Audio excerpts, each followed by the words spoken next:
Hello everyone, welcome to Tutorial River. If you are new to the channel, please subscribe and click the bell icon. Today we are going to show you how you can use if function in Microsoft Excel. Here you can see a student table. We are going to use if function in result column. We are just using the condition that if the mark is greater than 40, then the student will be pass.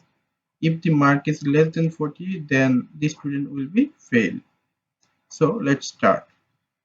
Here in result cell, we're using equal, then type if cap, then logical test. We are using this column value, that is marks. Click here. If mark is greater than 40, then put a comma. Then what will be the output? The output will be pass. We're using quotation, then type pass, and then use again double quote, then again put comma. Then what is the output if the value is false? If marks is under 40, then it will show fail. So we are using double quote again. We are typing fail, F-A-I-L,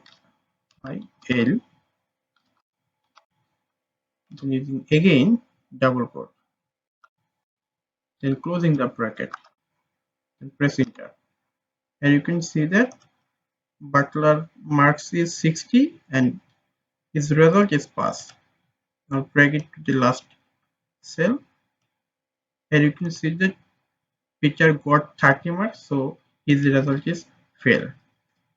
This is how you can use if function in Microsoft Excel. Thanks for watching the video.